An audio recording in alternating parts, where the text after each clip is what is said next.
Well, Happy New Year, everybody. It's January the 1st, and I hope your hangover isn't too bad if you've been drinking and partying, and I hope that you have a very successful life and the year to come. It's often traditional that we all make New Year's resolutions, and it's almost a standing joke, really, because we've probably forgotten all about those by the time the electric bill comes in or the gas bill and the other problems of life hit us fair square in the face as we carry on through life, as a trudging through life, and it's just another year, isn't it? Well, I don't want this to be for you. We all make New Year's resolutions. We're going to quit smoking, we're going to quit drinking, we're going to stop fighting, we're going to be better with our money, yada yada yada. And words are cheap, aren't they, really? It doesn't cost anything to say these things. And if we do make New Year's resolutions, we've probably broken a few by a few weeks anyway. And I'll sod it, because we get in this comfort zone in life. And the idea of this video really is to look at a few ideas and highlight really where it is that most of us go wrong. And at the age of 57, yeah, I really am that old. It took me probably 30 years to realize what the hell was going on in this world and why I was at where I'm at. It'll be where it'll be, what it'll be, and it'll be at where it's at, as they say. And it might appear a little bit disjointed in what I'm saying in this video, but please bear with it, because it'll all make sense in the end, I hope. And it's not going to cost you anything at all to apply what I say to you and advise you in this video. I think we're all guilty of being judgmental. We all point our finger, and yet thousands of fingers have the absolute right to point back, because the majority of human beings are such hypocrites. Do as I say, don't do as I do. And I think there are certain truisms that you might not think are true, but when you sit and analyze it, and under Occam's razor, which is a theory, is that when you look at all the preponderance of evidence for and against something, some of it's very complicated, some of the reasons these things happen are very, very complicated and easy to get bogged down in. Usually, where's the cure? Where's the cure for all this? And often, it is the most simplest of things that you must change about yourself that will have the biggest change upon yourself. Sometimes the simplest thing you change in your character will have the most profound effect and benefit to your well-being, and hopefully get you a better life. Your life might be fantastic, but nobody is perfect. That's the newsflash. There is always, as it said in my school reports, room for improvement. B-. Yes. And we all knock around on B- or less or worse. So yes, we can all improve, and we can all self-critique, which is very hard to do because we are soft on ourselves, but we are hard on others. That's a little bit hypocritical, don't you think? So I just want to highlight a few things in this video, food for thought, that you might like to have a think about when you're in the bath or in a shower, or even trying to get to sleep. Put some thought into what I have to say and how you would apply what I say in your everyday life.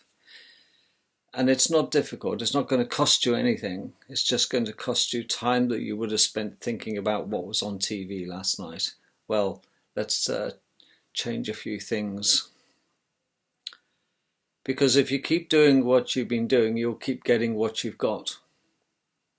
And if you're not happy with what you got in the slightest, well, here's some good news. Any degree of change you make for the better will obviously have quite an impact on your life.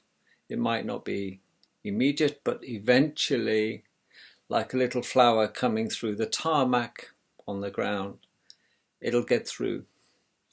And then you'll notice the difference. And others around you, particularly your family and loved ones, will notice the difference. They may not say anything, but they'll notice, and it'll put a little smile on their face. Always leave somebody, okay, with a good taste in their mouth about you. And I know that's tough. I'll give you an example of how you can wreck somebody's day very easily as a parent, for example, or even a spouse or an individual with flatmates. You could go into the bathroom, follow let's say you've got children, young children, they're getting ready for school. And children being children, even teenagers being obnoxious, we've all been there. They often lie in lastminute.com. It's a bit of a rush when they get up and everything's in their way and they are always in a rush. It's rather strange. The younger you are, the less time you seem to think you have. And the older you get, you slow down. When you haven't got a lot of time, it doesn't make sense to me, but there we are. But imagine that you go into the bathroom and your daughter or son has been in there just before you. And they've left the cap off the toothpaste. Okay. Or they left the bar of soap in the hand basin. It's sitting there. Or the towel isn't quite folded or properly on the rack. You know, we've been there. You immediately, it gets your heckles up. And you think, I can't have this. And you go in and you go into your child's bedroom and you give them what for. You moan about, you're always discussing, you're always leaving the toothbrush up there, you're always leaving the soap in a mess, what's the matter with you, pull yourself together, yada, yada, yada, yada, yada.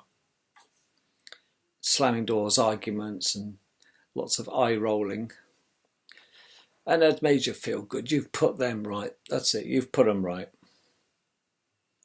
And yet your blood pressure's gone up, you're pissed off, and you're angry. And it's ruined your bloody day, hasn't it? Having had a row, I'm repeatedly telling that girl to do this or that lad to do that. Clean up your room. What a state. Look at the state of this. And you seem to forget, and as I did, that I was a teenager. I was a youngster. I was one of those who left the cap off the toothpaste, the hand soap in the hand basin. I was the one who dropped the towel and walked off in a rush, leaving it for others to pick up. Me. Okay. And I was the one in receipt of a verbal bollocking of my parents also. So you know, history repeats itself. It's just going to happen. You know it, and I know it. But your daughter or son will go to school having had a flea in the ear, a huge argument, they're perhaps sulking at you, and they're preoccupied thinking about it, especially if people say, I'll see you when you get home tonight. Haven't got time to discuss it now, but we will discuss it this evening, young lady. And all day that kid is going to go to school fretting and worrying about things because you've made this promise that they're going to get it when they get home, whatever it may be. And it winds you up, it puts your blood pressure up, it makes you feel angry. Well, the other way of thinking about it is, what you got to say to you is, when you find the toothpaste off the cap off the toothpaste, is so what? So what? So what that the soap is in the hand basin and not on its little tray. So what that a towel is on the floor?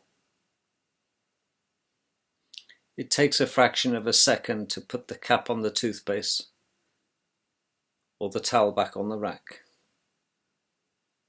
You can see my point. And your blood pressure hasn't gone up.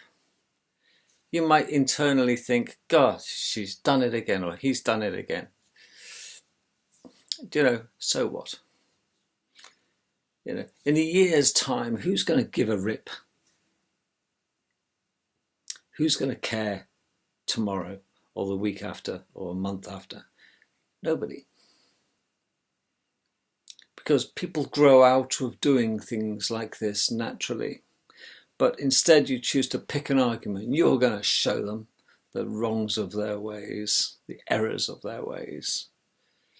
And all you're doing is creating animosity between you and your children, or your wife, or your colleagues. It can be the same thing at work. We're hypercritical of our work colleagues. Oh, for sure are we. We gossip about people. It's vexatious for our soul to gossip about people. It's not the done thing. You can guarantee if Betty's whispering in your ear about somebody else to you, you can guarantee she's also whispering in other people's ears about you.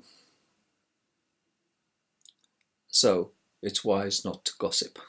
If you haven't got a good opinion about anything or anybody to say, don't say it.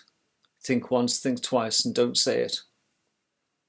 And do keep your opinions to yourself. There used to be a saying, and still exists, strangely enough. A pinch of honey attracts more flies than a barrel full of pig shit. And I want you to change your way of thinking. Because when you put good stuff out there, folks, in the ether, good stuff comes back. Garbage out, garbage back. And that's the way it is, keeping it a family show. It is bad for your spirit to get a reputation of being a tyrant. Your children will start to dislike you and hate you even. Maybe your spouses will start to complain about you and your ill tempers and your short tempers and your critique and your criticism of everybody. Do not criticize, condemn or complain. 3 C's. Don't criticize, condemn or complain to your loved ones or your colleagues. And if you have nothing good to say about somebody, don't say it. And I wish I'd learnt those things when I was younger than when I actually was told them. And I got told them from somebody I admire greatly. Happened to be a Knight of the Realm, actually, who's since died. And who came into my life and sadly passed out of it. But I learned such a lot from that man. And I applied it, and I was married at the time when I met him. Not that I was planning to marry him. I was already married to a beautiful lady, which I still am. But I started to apply because he recognized that there was something wrong, and I had long talks with this man. He was a very wise chap. And it was almost like serendipitous that he came into my life at that time in my troubles. And he told me about the law of 3 C's, don't criticize, condemn and complain, especially about others, particularly the ones you love. Find something truly great about the person you are about to criticize or shout at, and then change. Confront them, sit down and say, listen, I want you to know I love you. You're my daughter, you're my son, you're my wife or husband. I love you unconditionally. Okay? And highlight a few things that they do or you witness them doing that give you great pleasure. And they will want to do even more to enhance your experience of them, because human beings are fundamentally, we are wanting to praise and please. And then it's almost like a kiss, slap, kiss. You kiss them by praising them and be hearty and, true in your praise. Don't just make up bullshit. But in the middle of the statement, say certain things come to light that,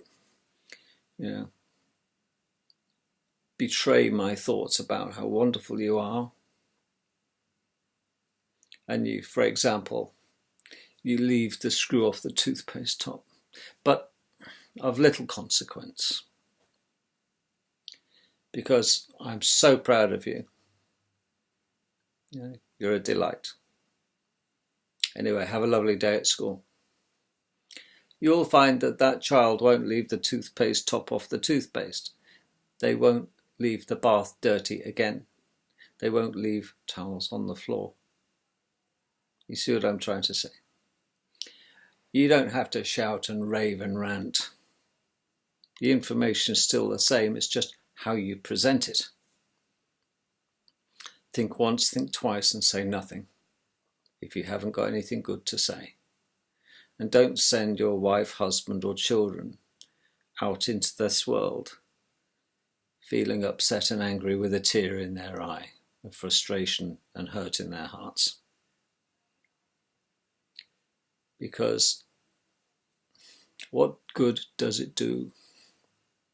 Because we're only on this world, folks, for a very short period of time. We are a soul trapped in a materialistic shell which transports our soul, and we're here to learn.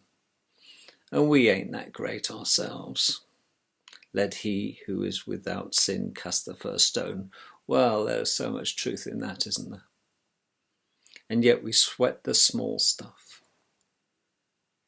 We have enough of our own inadequacies rather than having to highlight the inadequacies we find in others. If somebody slams the door in your face or doesn't hold the door open, well, they're more to be pitied than scorned, aren't they? Just open the door and move on. Don't let people control your emotions. Easily done. People can press your hot buttons. Don't let them. Just smile, and the world will smile with you. We are here as beings to experience what it's like in this particular dimension. Without a drink inside you or a drug inside you to create an hallucinogenic effect. You are you. You are your personality. But who are you? And where did you come from? And why are you here? This is the age-old question, isn't it? Why are you here? Well, you're here as a vehicle to transport a soul. That soul happens to be within your body. And your soul is eternal. Okay, you do not own your soul. Your soul is simply using this material to get around and experience and learn. You are here to learn. And if you don't learn, you'll be back. Maybe in another vehicle, you will be recycled into yet another vehicle until you learn that it's better just to turn the other cheek and smile and carry on and forgive. And this is where you get, forgive them, Father, for they know not what they do. And I ain't that. This has nothing to do with religion, folks, nothing. It's common sense. When we are so perfect, when our soul has learnt all it needs to do, we will move to another dimension and not come back to this plane of existence. We will go to another dimension. But until we learn that we have to learn to love one another, and no more war, more jaw talking than war. If you want to be a soldier, that's fine. You go and be a soldier. If that's the big thing, you've got to go out and you'd be great to go into battle and shoot other people that you have no truck with personally. Yeah. Well, get this, you'll be coming back, but you won't be coming back as an aggressor. You'll be coming back in a body of someone who's on the other side. You'll be coming back to experience what it's like to be the hunted, not the hunter. Because you have to learn balance. And this is where they get do unto others as you would have done upon you. Do good things to others. And if others want to do bad things to you, you just got to take it on the chin, my old son, and smile and turn literally the other cheek. Don't get mad, don't get even, it'll eat you up. Smile and move on. Some will, some won't, so what? Who's next? This has to be your mantras. Because your children will look back at you, and your wife or your husband will look back at you in time to come. And if you were to pass before your wife or your children, I hope you do, they'll say, he was a lovely man. He was so loving, he was so caring, he rarely lost his temper if ever, and he was a real giver. He exuded love. Because you get out of something what you put in, and they will love you. Not, oh, I'm glad the old tyrant's dead. He did nothing but nag us to death. He was always very hypercritical, and he was such a hypocrite. I don't want you living a life like this. Okay, remember a pinch of honey. Our soul is here to gain experience in this dimension. However you react with nature, some people are just nasty bastards. Some people just like to go out in the woods, get a stick in their hand and smash the heck out of trees, cut trees down, stand on flowers. Yeah. Go out there indiscriminately shooting things just because they can, not because they're going to eat them, just because they can. They go out fox hunting and on horseback and terrorize an innocent fox that is simply wanting to live and has a right to live because it's there to experience being a fox. And the same as you're a human here experiencing being a human body. Your spirit is eternal. And the fox has a spirit. And so does a tree. So does a flower. The flower knows it's a flower, folks. It truly does. It knows what it's got to do. The same as an oak knows it's an oak tree. Even when it's an acorn, it knows it's going to be an oak tree. That's all it needs to know. And it's got all the gear that it needs with the right environment to become an oak tree. And that fox is just simply being a fox. That wood pigeon that's flying around eating the farmer's crops, how very dare it, is here to experience being a wood pigeon. And we have the temerity to go and shoot it and deprive that animal's spirit of a vehicle in which to experience this earth, this dimension that has been created for our enjoyment and our survival. And it is the same with the fox.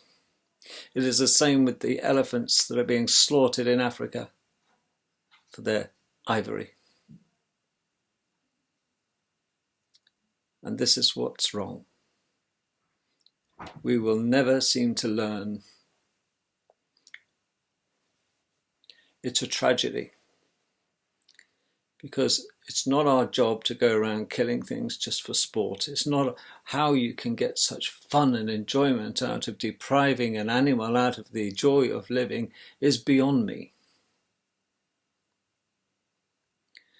But the problem is, folks, the human beings that surround us, there are different personality types. And believe me, you are in you I'm talking to right now has been here so many times before. Your spirit has been here and recycled so many times before. And you are here to learn. Because what you did last time, you didn't learn enough.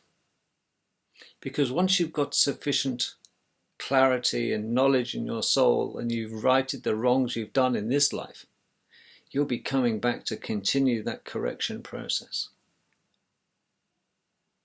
And it's about time now to start recognizing and reading the writing on the wall, to know that, I'm here, I don't particularly want to be here, I'm here to learn.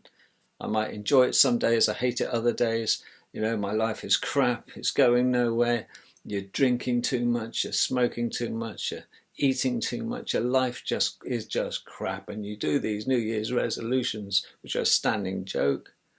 And all those around you laughing because they know that within days you'll be back on the cream cakes, or you'll be on 40 fags a day, and you'll still be shouting at the kids and pissing off your work colleagues, and your family don't like it because of your mood swings. And all you want to do is continue having booze, going out with the lads and doing your thing. Or you continue to be horrible, and your children can't wait for you to go to work so they can get some peace and start enjoying life. It should be a pleasure for them to see you coming down the driveway, whether you're their mother or father. Not, oh no, mum and dad are home now. They should be delighted you're coming home. You should be your children's best friend. And if you're not, something terribly wrong is happening, and you need to address it. You should be your children's best friend. Best friend. Not parent. You should be your child's best friend. But unfortunately, a lot of the people you meet, you might dislike immensely. You might be a good soul, and you meet some real rotters, don't you? And you can't bear to be near them. You get the vibe, the aura coming off them is horrible. You just don't want to be near them because they're energy vampires. They'll stand next to you and they'll draw this energy from you, which is positive energy if you're getting places, and they will suck you dry and you will end up being exhausted in their company. Have you ever met people like that? You think, oh God, no. And by the time you leave them, they want to know everything about you. They're giving you advice you don't even want to ask for and haven't asked for. They want to know everything about you, but you know very little about them because they're takers. They're not going to give. They give opinions, oh, for sure. But you've got a whole collection of your own opinions. Then you might exchange opinions, big mistake. Okay, avoid vexatious people. Okay, avoid gossips. And learn to recognize an energy vampire and stay away from them. Hey, tell me what you think about this. I try not to think about it. Don't discuss. I used to be, in my younger days, a terrible gossip before I learned not to. And you'll find that it's like being a liar. You don't have to have a very good memory if you don't tell lies. The only time you need a really good memory is if you're a compulsive liar, because your story better be straight than when someone asks you to repeat it. And it's easier to repeat the truth than try and remember what the lie structure was. So, if you tell the truth, you don't have to have a good memory. But there are plenty of people out there going through this learning curve. They haven't learned as much as you maybe. They haven't learned that there's no merit in becoming nasty or being nasty or vicious or vindictive towards people. These people will come back to this dimension time and time and time again, and bad things happen to such people. because they attract bad things into their life. It is the power of attraction. Okay? If you think positive things, trust me, positive things happen to you. You can't explain it.